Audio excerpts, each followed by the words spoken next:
Hello everyone and welcome to another episode of the I'll Try That podcast. I am joined this week by Matthew Barber.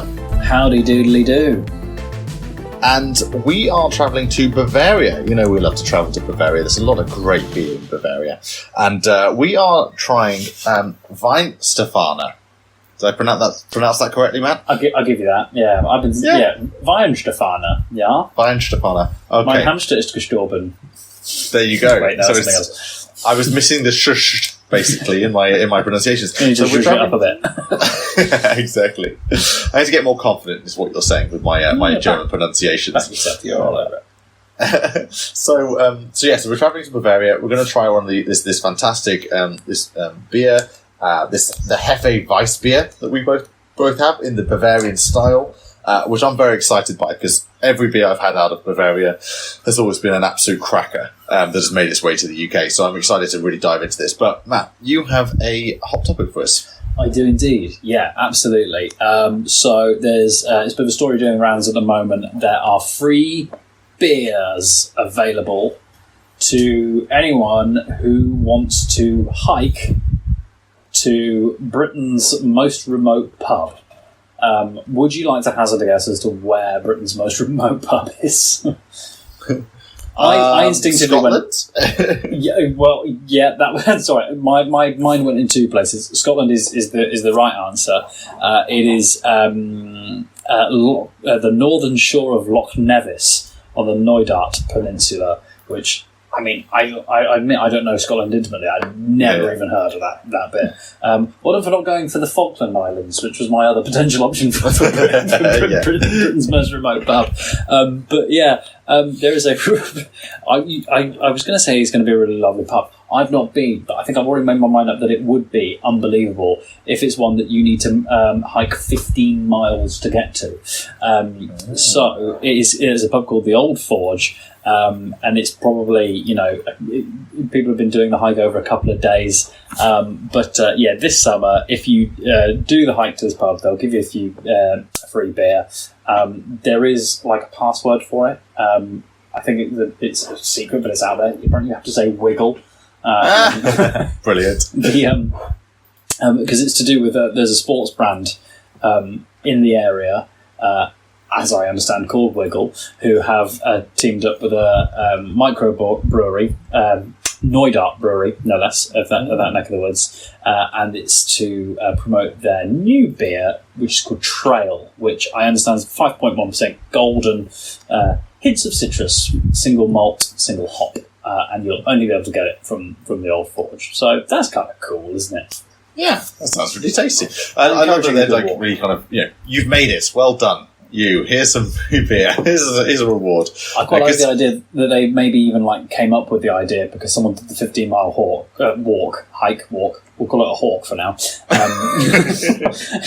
Got to the Old Forge, went up to the bar and was like, "Oh, I'll have a pint of Trail, please," and then put a hand in her pocket, went, "Oh no, I've left my wallet behind," hoping for a little session, but I said, "Well, we'll give you one on the house anyway."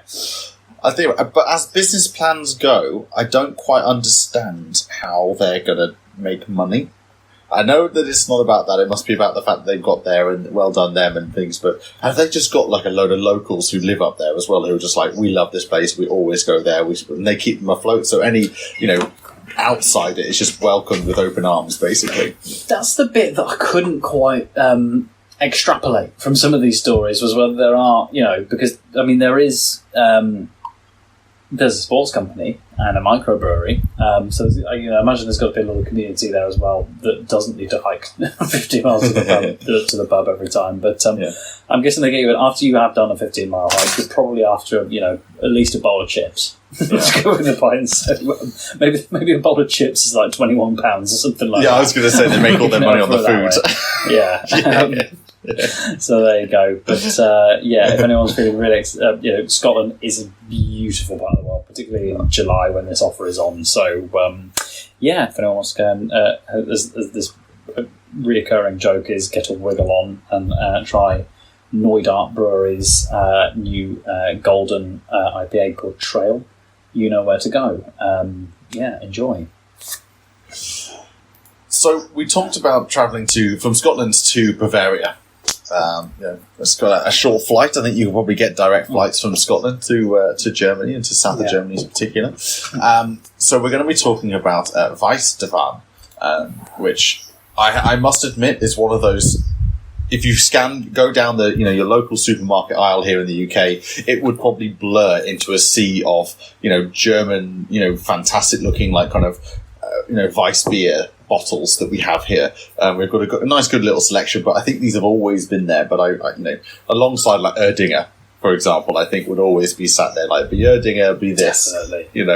And a couple of others, a couple of local. Hogarden would be up there as well. Leffe would be up there as well. I know that's not German, but it would still class in the same kind of category of we like just group different beers from different places. I was thinking because this is the Weissbier as well, but then some of them classic Bavarian lagers. What have we done before? Paulaner. You've got Helles. Those sorts of things. And it's funny though because you say that, and actually I could say like. And I maybe haven't taken the moment to appreciate just how gloriously elegant this long, tall bottle is. And I'm sure it has been on supermarket shelves for such a long time.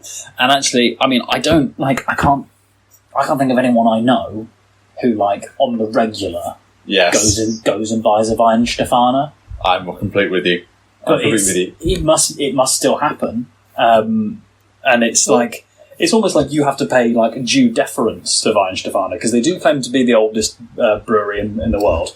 Something like over 1,000 years or something. Is that what they're basically claiming? I thought I just like in like the 11th century or something like that. They're supposed to have started 1040, I think. So that is if you hang around for 17 years and there for their 1,000th birthday. That's going to be a party, isn't it? Jeez. But yeah. I almost feel like it's. I've also seen them like, very seldom on tap in a pub, but in like good pubs, in my experience, will have bottles of Weihenstephaner in the little fridges down below at the back, and it's almost like they. I wish I knew more about the history of them, but it's almost like they kind of conquered beer, and just forever they're going to have a place on the shelf whether people buy them or not. Well. I think they kind of have to because they basically said that they are the oldest brewery in the world and they claim to be the father of German beer. So basically, if you like beer, and as we know the Germans do, these guys, I think, make that claim that they are basically like, if you like beer, it's because of us, because we are the fathers of beer from Germany, which is outstanding. It's, there's a lot of things here. It's the longest continuously run brewery in the world. It was a monastery at one point, which makes a lot of sense. They'll be. I'm sure they're. So they are. Compliant with the Bavarian purity law of 1516. Yes. So, do you know what? Again, actually, we'll have to do a little check into it, but I'm sure they would have actually contributed to making that law. Someone would have been involved there from the Weihenstephaner side of things.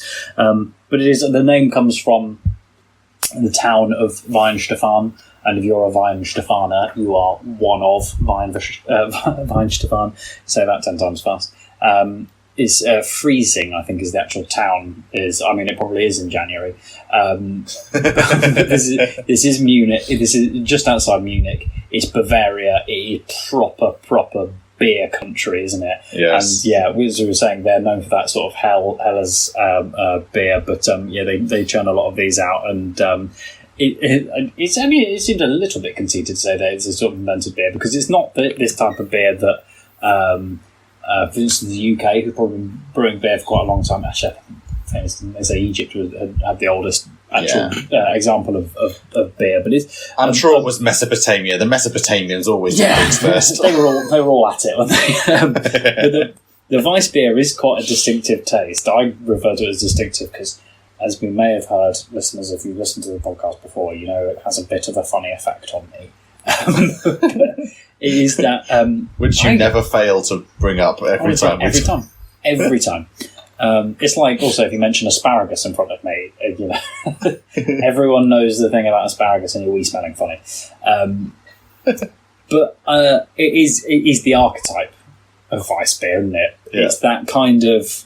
I always think of it as kind of like a sweeter, almost honey. Yeah, I always think honey, like nectar-y kind of like smoothness. Golden and smooth, yeah. Exactly always smooth with its kind of finish as well, how it goes down.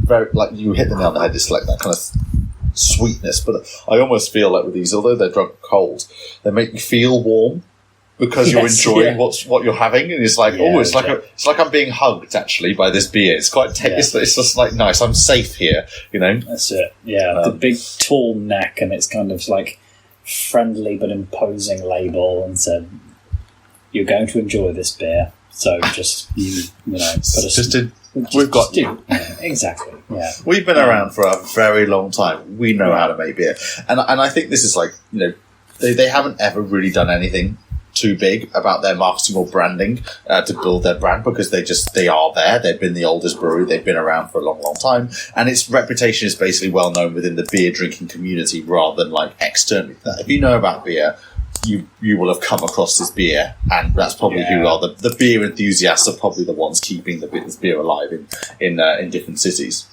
Yeah, you know, and they you know, as much as they've been around for that amount of time, they do have other beers. I haven't encountered any of them before, to be quite honest. And I suppose most people won't have done dark, light, both, because this is a wheat. They had a dark wheat and a light wheat as well. Right. Original Hells, Pilsner, dark. Sorry, I'm reading the list, and I was like, what the hell is that? Crystal Weissbier, and a Vitus, and Fest beer is the one I'd like to try, because that'll be your Oktoberfest beer. Yes. You know, in the giant stein and that sort of thing. But Corbinian, I don't think that has anything to do with Jeremy Corbyn. It's spelled with a K and an I anyway. I don't think so at all. That would be a weird product placement. Do you know who we endorse with our beer? Weihenstephaner X Jeremy Corbyn. I would be interested. What's the link there, guys? I have no idea. That would be a red beer, surely. Let's be honest. Got all of those. I don't think any of them are readily available in the UK. But to be fair, they've got a very solid and very reliable Weiss beer, which is Weihenstephaner Weiss, basically. So did we get to so have we got to the bottom of why they have Weihenstephaner and Weihenstephan as their like brewery or like village or like beer names? I am in the dark on this, and I don't know why they've got, because my bottle says Weihenstephaner, and the label that if you go and look, for instance, on their website, just says Weihenstephaner and no ER on the end. And I know that the German thing is ER is, you know, someone of that place, or so that, you know, a Frankfurter, we all know as a hot dog, it came from Frankfurt, a hamburger. And was the famous JFK thing was that Ich bin ein Berliner. Ich bin ein Berliner, yeah, which also, to, you know, people first getting into German go, he's someone of Berlin, but also if you're from Berlin, you know that a Berliner is a donut. So yeah, they have other words. So Weihenstephaner, you know, once upon a time will probably have meant, you know, a person from Weihenstephan, but almost now is almost like that. It's like, I was thinking about the brand name that gives itself to the product, I suppose, but more geographical than that anyway. So I really don't know why sometimes they drop the ER. We'll write to them. We'll find out. We'll get to the bottom of this. We'll fact check this whole thing. I need to improve my German if I'm going to write to them, to be fair. Well, I was going to say, I mean, I can get ChatGPT to do it for me, but I don't think that would probably come out as we intended. But talking a bit more about the brewery, because obviously you'd expect a 1,000-year-old brewery or brewery that claims to be the world's oldest brewery is going to look pretty spectacular, and you're right, it looks pretty damn spectacular from photos. It's an ex-monastery brewed by Benedictine monks, and then it was the Royal Bavarian State Brewery at one point as well, that was under control of the Bavarian government itself. So, you know, it's a very historic... Oh, excuse me. It's having a good effect on you. It's a very historic-looking building mixed with very industrial, modern tech, equipment on the inside. Yeah. It's funny, it kind of doesn't look big enough to me for how much beer they must churn out. But then at the same time, that's kind of contrary to what I said before, in that they're always on the supermarket shelf, but I don't know anyone who buys it. Yeah. I feel bad every time I say I don't know anyone who buys it, because I do think it's a really lovely beer. And to me, it's not en vogue at the moment, is it really? No, I think it's just always been there, and it's obviously clearly will always be around because it's been around for so long. Yeah. But it's clearly not a fan favourite because it's not picking up huge amounts of shelf space. It's a beer I'm having for the very first time, and I'd like to consider myself someone who likes to try different types of beers. So to get to this point in my beer consumption career, I can even call it a career, but enjoyment of beer. To have this beer for the first time, it's rare, I suppose. Unless you're a new brewery, it's very rare that I haven't had one of your beers before. Let's put it that way. But this is interesting because it's I always have to try and pull it back to. I'm probably doing a blasphemy here. I'm drinking my Weihenstephaner beer in an Erdinger glass, which I know they probably they're saying, "Oh, you cannot do that, you absolute cretin." It's okay. I'm doing that too. Yeah. Erdinger sent us glasses, and it felt half appropriate. We're just appropriating all the cultures in one. It's yes, it's great.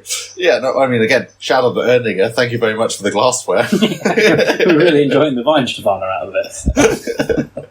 And that's got to, that's probably what you, as a brewer, you want is you to drink, is people to drink their competitor products in your glassware. Yeah. So it's kind of like you've got the last laugh almost. But I am enjoying it. It's tasty, but I always try and pull it back to what is it like with an Erdinger, for example. Do you have a take on that? What do you like best, this one or the Erdinger? It's weird. I actually wouldn't necessarily say that I, by much of a distance prefer Erdinger, but I think that I do, and I think I have found myself drinking Erdinger more frequently. Yeah. I think I would say that's my basis for having drunk it, which is really weird because also I'm sure there was a point when, if I'm being completely frank, I think it was when my older brother went to the 2006 Football World Cup in Germany, right. and came back, and I think he'd been drinking Hoegaarden. And I remember thinking that was like, and that was possibly likely quite early in my beer drinking. Again, interesting use of the word career. But I remember thinking that was quite a nice one. But again, for given reasons, I tend to stay away. But I think I lean to Erdinger. But also that might be down to more, their distribution than the taste itself. I do like the taste of the Weiss beers, but I put my hands up. You blind tasted me on the two. I won't be able to tell you which is which. Yeah, my palate certainly. I agree. I think certainly my palate for Weiss beers are very underdeveloped in comparison to other beer styles. I was going to say the same thing, very similar. That I couldn't pick these out of a lineup, if I'm quite honest, just because my palate is not there. Whereas, I can pick it out quite quickly with lagers. If you show me an Asahi versus a Sapporo, I probably could tell you the difference between those two Japanese beers. Because yeah, completely. I understand that style a little bit more. That being said, I am like an Erdinger, which I love. I love an Erdinger. I will have them infrequently. It won't be my weekly or monthly go-to. I might have them maybe once or twice a year, an Erdinger. This one, I also think could fit into that category. I think it fits nicely. I think I like I do like a Weiss beer every now and then. And if I'm feeling like, I'll go to Tesco's on my way home from work, I'm thinking, I want something a little bit different. Then maybe I'd pick this up because actually it is a little bit different and it's a very easy drinking beer. It's, as we talked about before, it has those kind of honey notes. It's very kind of smooth as a consumption. And it feels like a warm hug. I just can't get over it. It's a cold beer that makes you feel like you're being hugged by a strong, lovely Bavarian. In leather trousers. Who's been very gracious and given us a hug after we said we can't tell the difference between these two beers. And I think if they're out there, our two Bavarian listeners who are going, Erdinger and Weihenstephaner are so completely different. How can you not tell the difference between the two? How do you call yourselves a beer podcast and not know the difference between these two? You subhuman scum. I'm sorry. I wish we did. I mean, I was just trying to think of the equivalent of, it's almost like to them it's the equivalent of not liking Timothy Taylor's or something like that. I did get a dig in while Travis isn't here. It's lovely. And I would like to sort of encourage those two potentially imaginary Bavarian listeners that we've got to say that, John, I do look at it as, the occasional breath of fresh air beer. Yeah. It's very nice. Doesn't form my regular beer intake. So I talked earlier on about how they haven't really done any marketing or branding kind of like development. Obviously, they're as old as time, quite literally, in the brewing world, and so they've always there. But one thing they have done in the last couple of years is they set up a podcast. Actually, speak of the devils, it's called the Beer BIER Cast, the Beer Cast, which makes a lot of sense. 1,000 Jamaican, years of beer. Yeah, it sounded Jamaican, didn't it? And it's been set up by one of their brand ambassadors and their online marketing manager to basically like map out, and tell the stories of the world's oldest brewery and things that they're doing in the day to day. So I think if you want to get a real insight into, Weihenstephanen's kind of like background and what they're all about, then definitely go and check out the Beercast. You can find it on Spotify. It looks like they stopped posting episodes on the 30th in April of this year, but hey, there might be more episodes coming. Who knows? So one further thing I'd like to add about Weihenstephaner, what I have been having a little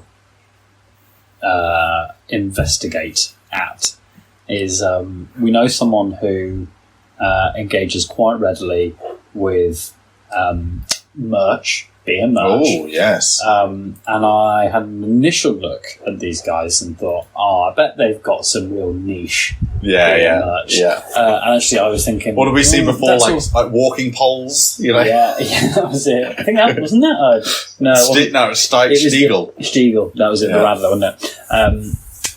So these are, at first I couldn't really see much. I was like a bit of glassware, a t-shirt, and then I was like, they have beer coaster holder, which presumably you would have thought they would send you a few beer coasters as well. And I was like, that's kind of good for my co-hosts. They might, because we've got we had those mosaic board print coasters done. Yes. And I was like, and actually they have a nice Weihenstephaner like embroidered blanket. And I was like, those are interesting, but they're not that cool. And then I went, hold the phone. If only I had a spare €199.90. Okay. So I could purchase for someone the official Weihenstephan Lederhosen. Oh my gosh, that's amazing. Yeah. Or even better, the Weihenstephan Dirndl. Oh, you want the Dirndl? Yeah. Although it's only €100 for the Dirndl, but you would have to get it with the Dirndl blouse, which is €50.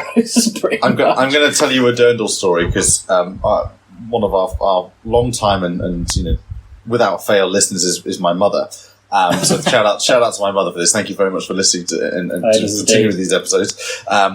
And always interacting with us on Instagram as well. Matt's been thoroughly enjoying the commentary and back and forth on that, so thanks, keep it up. But anyway, the Dirndl story goes that as a family we used to host German students who used to come over for months on end. Kind of they would do some work experience in the UK and then they would go back as part of their studies.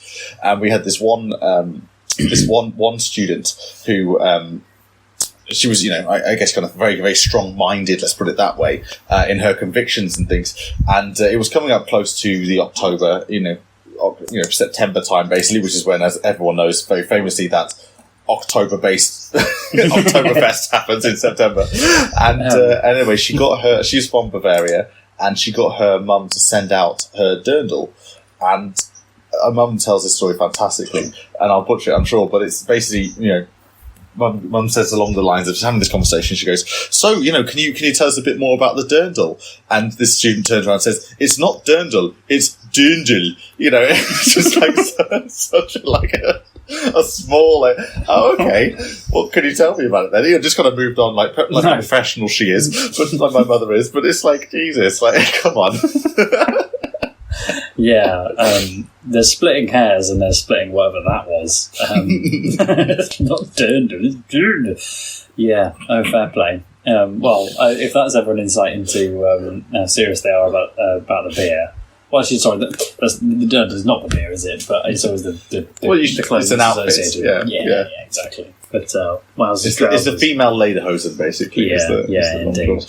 But I was going to ask about numbers, but I can't imagine that their numbers are like off the chain. You know. Well, I did mention to you they have a podcast with an online marketing manager who is one of the main drivers of that. So actually, their numbers on Instagram was 30,007K followers.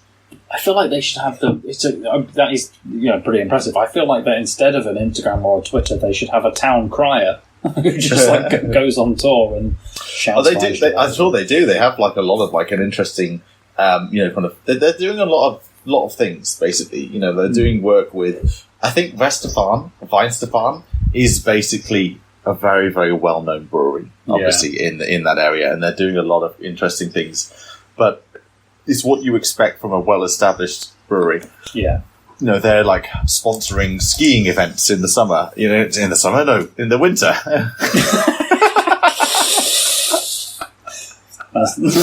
Imagine it. That's blunder of the week. How quirky are you as a brewer? You're sponsoring skiing events in the summer. Come and get our new, a great Christmas present. Who cares if it's July? Exactly.